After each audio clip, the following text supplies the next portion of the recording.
sila, lumalakas pa sa gasolina o hindi.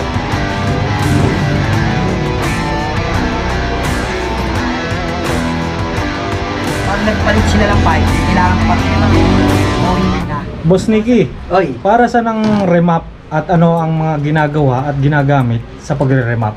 so para to sa mga hindi pa nakakalam, kung para saan ba yung remap, tapos ano yung mga ginagamit natin sa pagre-remap, yun, kailangan nyo panoorin itong video na to. So, siyempre, unang-unang ginagamit natin dyan, yung remapping tools. Yung para makapag-edit tayo ng isang mapa ng ECU. Tapos, next thing is, advantage natin dito, meron tayong dynometer. Kumbaga, ito yung panukat na ginagamit ng power ng isang motor. Bali, itong dyno natin, inertia lang siya, pero malaking bagay. Siyempre, nakukuha natin yung before and after ng power ng isang motor. Advantage kasi ni merong dyno, advantage para sa customer, nakikita niya kung anong mga pinagbabago ng motor niya after gawin. Halimbawa, dinala niya dito ng stock. Siyempre, kukunan mo natin ng baseline. Panakuha natin ng baseline, after natin i-remap o i-modified, mapa-CVT man o ECU, nakikita natin kung lumakas o humina ba. Next thing, ito, gumagamit tayo ng ganito. Itong Smart FI2. So, yan. Ngayon, advantage ito, pwede mo siya i-connect dito sa TV. Ito pala yung boss. Yan yung bago. Yun, bagong gamit. Ngayon, advantage nan, nakikita natin dito yung live monitoring ng isang motor. So, halimbawa, in-start natin yan. Yan. Nakikita natin dito yung kanyang mga parameters at yung lahat ng mga sensor niya. Engine RPM, injector time, ignition advance, battery voltage, TV sensor. Yan, lahat nakikita natin dyan. Para habang nakuha tayo ng baseline, nakikita natin na maayos kung ano yung reading at parameters ng isang motor. Para sa akin pinakamalaga sa lahat ay ito. Ano naman ito? AFR meter. Yan yung, yan pala yun. Diyan nakikita yung air fuel mixture. So diyan natin masusukat yan. Halimbawa, kargado, magre-remap ka ng kargado. Napakahirap mag-remap ng kargado pag wala to. Okay lang sana kung stock engine. Kasi stock engine at sealed engine, pare-pares lang ang kinalalabasan ng AFR. At iba rin yung hindi na sealed engine. Kunyari, motor mo, stock pa rin, pero nabuksan na. Iba na yon. Dito sa shop namin, pagkargado ang motor o kaya hindi na sealed engine, no bang, no remap. So ganito yan. Yun. Yan yung bang sensor. Kung makikita nyo sa mga JBT, So kailangan talaga pagka kargado, meron ganyan. may bang sensor. O halimbawa kasi pagkargado, paano ka mag-tune kung hindi mo alam ang gagawin mo? Siyempre, hindi mo alam kung ang dapat mong gawin. Para ang sumusuntok na hindi mo nakikita, susuntukin mo. Yeah. So para sa akin, ito yung pinakamahalaga. Bago yung mga dyno, bago yung mga yan, ito yung pinakamahalaga.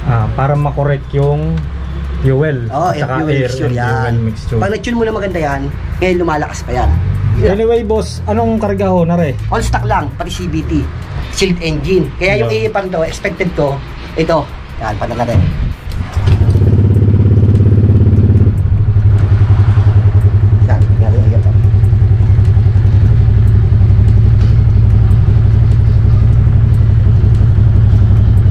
Ngayon, sa mga nagtatanong, kailangan pa ba talagang i-remap pa nagpalit ng pipe? Para sa akin, oo, lalo akong Honda. Sorry, stock AFR ng isang Honda. 12.8. Idle lang yan. Pero pinakamagandang ay papapansin mo to, mababa na yung minor niya.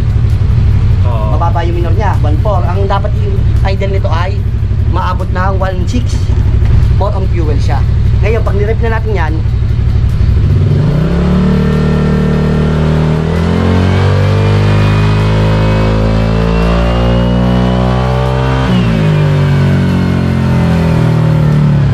so kita mo mataas, diba? Diyan nagkakaroon ng issue si Honda. Bakit masabi ng iba? Bakit daw kailangan magpa-remap ni Honda? Sa tunay lang, hindi man talaga masama yung lean kasunog. Ngayon, bakit ba, ano ba yung common area para ng isang Honda? Pag all stock 0 to 80% throttle, 13.7 to 14.2. So ngayon, bakit ba ginagawang ganun? Kasi nga, para tipid sa gasolina at syempre, para makapasok sa economic standard ng Pilipinas. Kasi pag overgas, hindi na siya pumapasok para sa economics natin. Ang nagturo sa akin nun, galing pa sa Yamaha. Siya yung nagsabi pa totoo sa akin, ayun daw talaga yung reason. So ngayon, bakit pa nagpalit ng pipe namamalya minsan? Kasi magandang issue, ba't pwede naman pa remap? Ayun. Gaya kanina, yung beat kanina, nagpalit siya ng pipe, hindi siya naka-remap. Pag Namalya. nire-rev mo dahan-dahan, namamalya siya sa low RPM. Ngayon, bakit pa ganun nagkakaganon si Honda?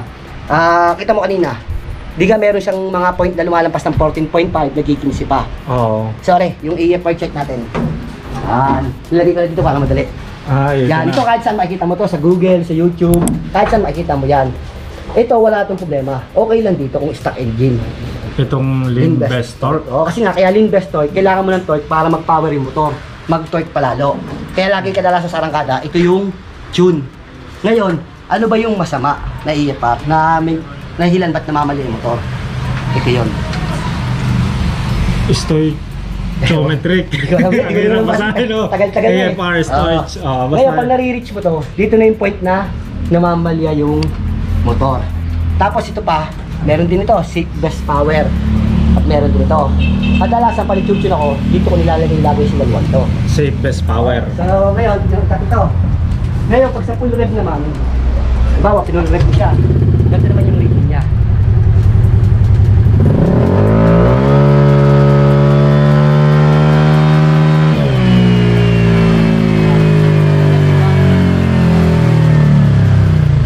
Lunod naman siya. Kumbaga, ang pagdating sa 80% throttle hanggang 100% throttle, nagre-reach siya. So, yun yung purpose ng remap. Kaya pwede natin siyang i-tune ng maganda, na lahat optimal yung AFR at matutune natin ng magandang power. Ngayon, bakit to si Honda? Palagpapat ng pipe, may issue na sisira makina. Si Yamaha, wala, di ba? Wala kang maririnig kay Yamaha ganoon. So, ito yung pinakaiba nila. Parehas silang mataas ang AFR. Palagpalit ng pipe si Honda, hindi man yung pagkapalit mo ng pipe, masisira agad yung motor. Hindi yun ganon. Kadalasan lang namamalya, mataas ang AFR. Pag mataas ang AFR mo, malakas mag-init ang makina mo. Pag malakas mag-init ang makina mo, malakas magbawas ng langis at kulan. So ngayon, may mga paraan naman para maiwasan yon. Dahil halimbawa, agahan mo na yung maintenance mo, change yun mo, coolant, o kaya yung remap. Tandaan nyo to si Honda, 0 to 80% throttle, ang AFR niya, 13.7 to 14.2.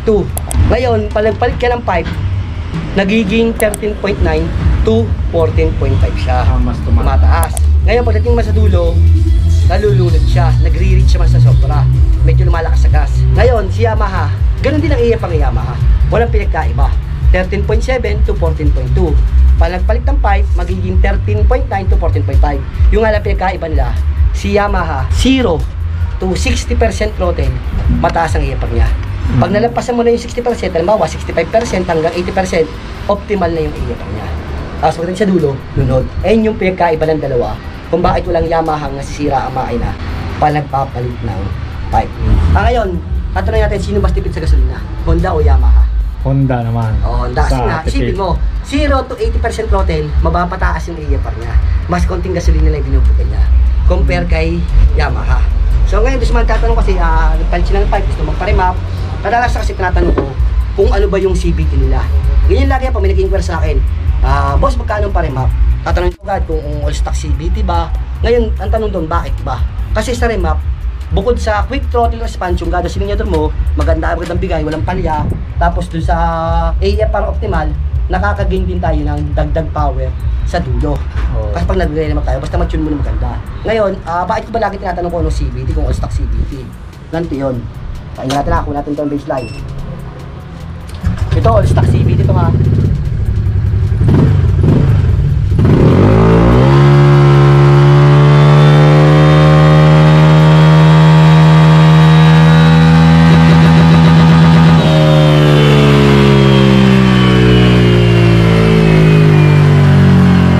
Naglilimit siya. Oo, pagdating sa dulo. Ngayon, bakit siya naglilimit sa dulo? Kasi nga, halimbawa, ito yung pulley mo, stock pulley, wala tayong stock pulley. Meron niyang harang dito. Ngayon yung harang niya, pag bangga ng bola dito, hindi na umaangat. naglilimit na. So sayang yung potential na maaging tayo ng power sa dulo, nawawala. So pwede na namang i-remap, yun nga lang, mararamdaman mo sa kalsada, pagdating sa dulo, gigil na gigil yung panggilid mo. Kahit dito sa dyno, mararamdaman natin yun, nagigil na gigil yung panggilid. O halimbawa naman, naka-aftermarket pulley ka na, o kaya nakakalkal pulley ka na, tinatanong ko pa rin kung stock ng CVT mo. Bakit? Para pagdating mo dito, madali ko nang alamin kung ano mong magandang gawin sa panggilid mo. Dahil, kahit anong ganda ng tune ng ECU, ng remap, kung ang CVT mo ay wala sa ganda, wala rin power. So dito, halimbawa sa dyno, pag binibira ko, nararamdaman ko kung over RPM o kulang sa RPM, o kaya sobrang bibigat ng bola, o kaya sobrang puro hiyaw na lang. Dito pala sa dyno, nalalaman ko na yon. Tapos binubuksan namin ng panggilid, chinecheck namin.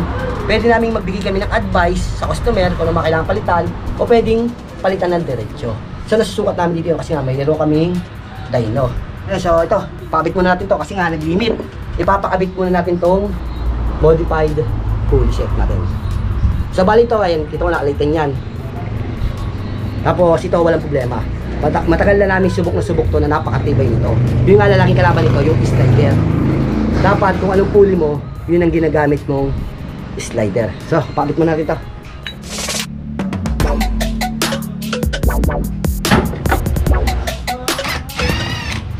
So yun, nagabitan natin yung ating minodified na pulley set. Bali yun, dito natin ginawa yun sa shop.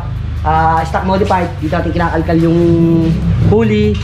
Tapos, dito na tayo nagpo-modified ng pulley set. Nagre-regroup ng bell. Tapos yan, meron din tayo kating pyesa na pang-tune.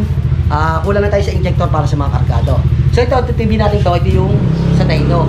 So inilabas natin dito kasi nga, maliit yung ating space sa loob, yung mga customer hindi mapasok. Bali dito, kita na ng customer kahit nasa labas siya, kung ano yung reading niya. Kasi kanina, inunan ng baseline kasi nga, nagli-limit lang din. So, basta. Nakakabit na yung ating pulley set. Ayan. EFR, nakaredy na ito, diagnose. So, set na natin itong calibration ng dyno. Kasi bawat motor, iba-iba yung calibration. So, ayan, kita dito yung parameters ng motor. Doon yung dyno. Dito yung EFR, pinakapalaga. Ayan. Kaya kanina, sa umpisa, lim.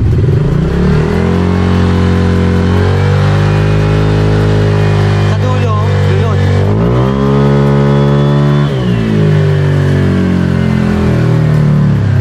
Ito nga pala itong advantage sa Smart F5. Yan, Smart F5. Ang advantage ito yung pinakamalupit dito. Para sa mga gustong bumili, mag-message na kayo. So, halimbawa, back muna natin. Ito yung malupit dito. Remap tuning. Pwede rin ito mag-remap. Kaso bihira ko siyang gamitin. Halimbawa, Honda. Shindenshin. Professional tuning. Yan, original one. Tapos yan. May live data siya. Kita mo, may gumagalaw. Oh, ngayon pag binamba mo siya,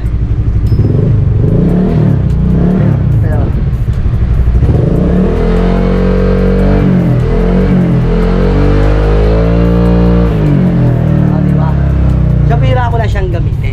Kasi mas nasanay na ako sa dati. Pero yung advantage ito, pwede rin siyang pang-remap. Hindi lang siya diagnostic tools. Pwede rin siyang pang-remap, pwede siyang pang sa mga remote. Yung pag nawala yung code, hindi mo lang yung code, pwede siyang pang-retrieve. So yan, kunin natin ang baseline. Alin nga dyan, hindi makakuha ng baseline kasi nga, namamali ah.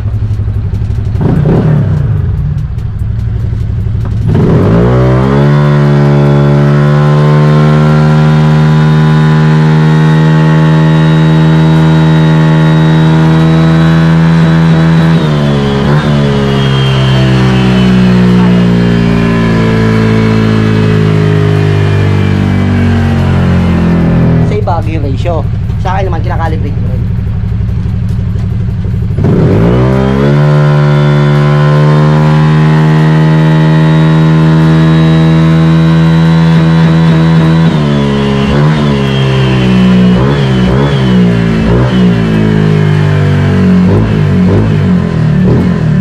Halimbawa, tulad dito, may problema sa CVT.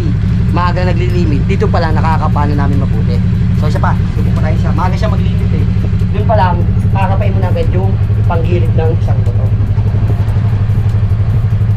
Ngayon, pag nag-limit pa rin talaga ng maaga, may problema yung panggilid. Kaya yung nasasabi ko sa'yo, kahit anong ganda ng tune, kung pangit yung panggilid, wala rin kwenta. Kaya lagi kami bago kayo mag-remap, check muna ng panggilid. Yes pa, aga mag-limit, sobra no?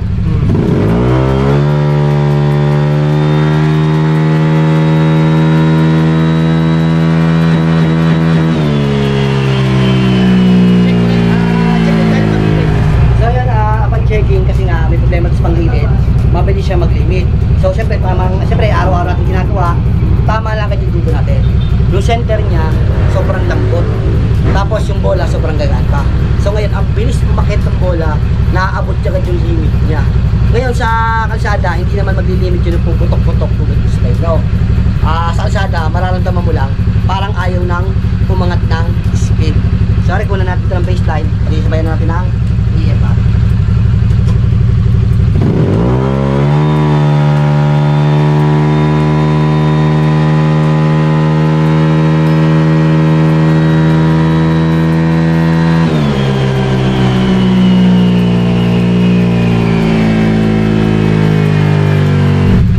Balik na, nakakuha tayo ng 12.5 HP at 8.24 seconds, tapos 96 top speed.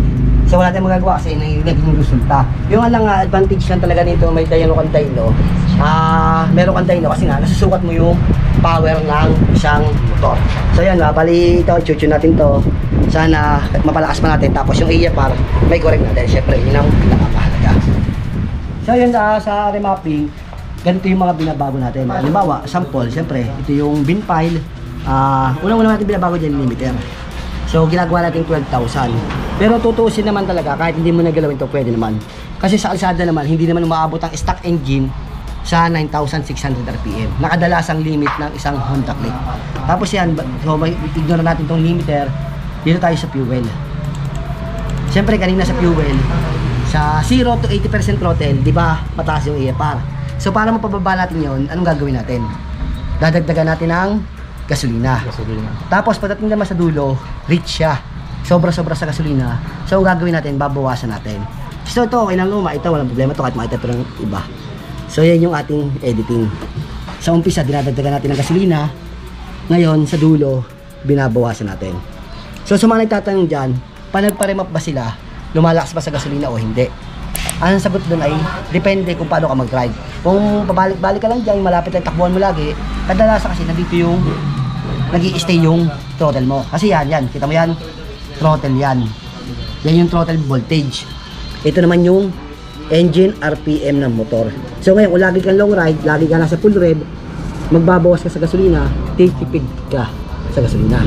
Tapos syempre, ito yung pinakamalakas natin. Ito yung Spark Advance.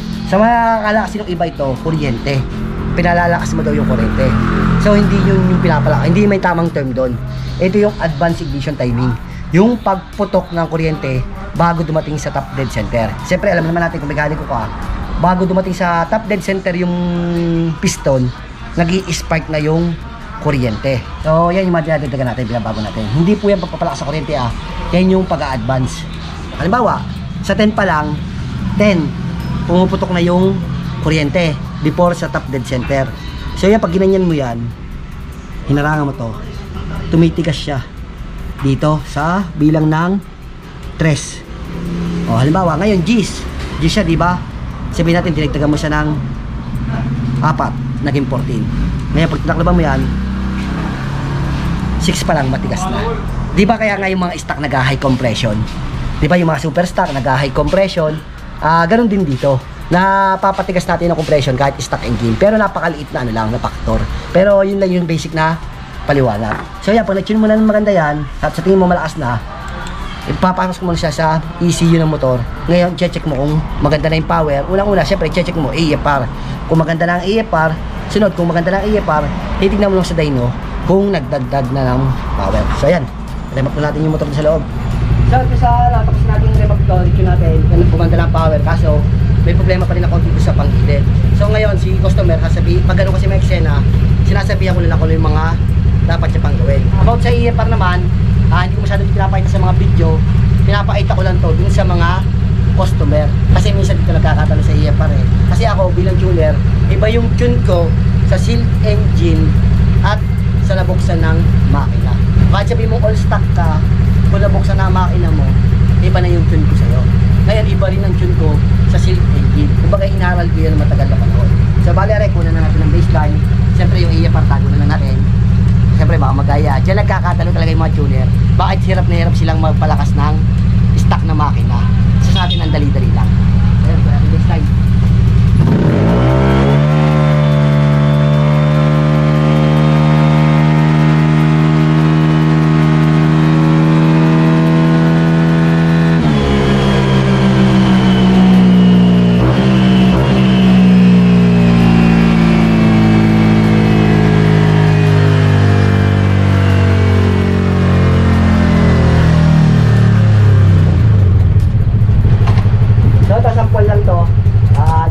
tingnan natin yung graph.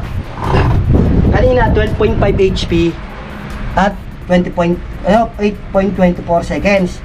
Ngayon naging 14.2 siya. Ngayon sa speed 96 top speed.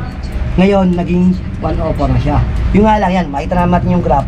Hindi lahat ng motor maganda ang nagiging. Ito kadalasan yun, kita mo, humina sa arangkada. Pero pagdating mas dulo, lumakas naman ang sobra. Tapos doon sa mga tatanong, pag nagpapalit pa ng, pag nagre-reset ECU ba, mawawala pa yung remap? So meron tayong isang video na sinagot na natin yan. Na yung motor, siniro natin yung fuel, hindi siya umaandar. Kahit ilang reset ang gawin namin, hindi talaga siya umaandar. Bakit? Kasi nga yung map na pinasok ko sa kanya, siniro ko yung mga fuel, kaya ayaw umaandar. So doon sa mga nagtatanong, huwag kayong mag-alala. Kahit i-reset nyo na i-reset yung ECU, yung program ng ECU hindi mababago. Kung anong nilagay ko doon, yun pa rin. Mag-reset ECU lang kayo pag nagpapalit kayo ng mga sensor, PPS sensor, injector sensor, kailangan nyo automatic mag-reset ng ECU. Tapos doon sa mga nagtatanong kasi, ito, naka-JBT5 to.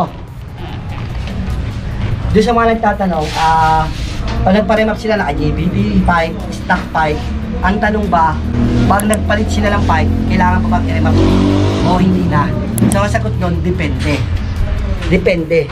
Ngayon, kung naka-stock pipe ka, nagpalit ka ng JBT pipe, MT8, Apido, Kenochi, yan yung mga power pipe hindi nyo na po kailangan magpa-remap ulit. Pare-parehas lang po ang tune doon. Ang advantage lang, kung naka-stock pipe kayo dati o naka-MT8 kayo dati, Apido, tapos nagpalit kayo ng JBT, Kenochi, pumunta kayo dito para mag-AFR check tayo, pwede tayo mag-AFR check ng libre. Ngayon, kung naka-JBT ka, MT8, Kenochi, tapos nagpalit ka ng TSMP, for Rodeo, E-Tech, yung mga silent killer, yan po, kailangan pong i-retune yan. Dahil iba po yung design ng pipe niya, hindi po siya aakma doon sa tune na ginagawa ko. So yun lang, sa mga nagtatanong lang, simple lang. Tapos doon sa mga gusto magpa-remap, magpa-modify, pag dito ay punta sa shop ko, ina-explain ko naman yung isa-isa sa inyo para alam nyo yung ginagawa sa motor nyo, alam nyo yung mga pinabayaran nyo. So doon sa mga gusto magpa-remap, PM lang po kayo sa page. Pwede nyo na yung dumekta dito sa Waze or Google Map, Notre Dame Motor Shop, Laurel, Batangas. So yun lang.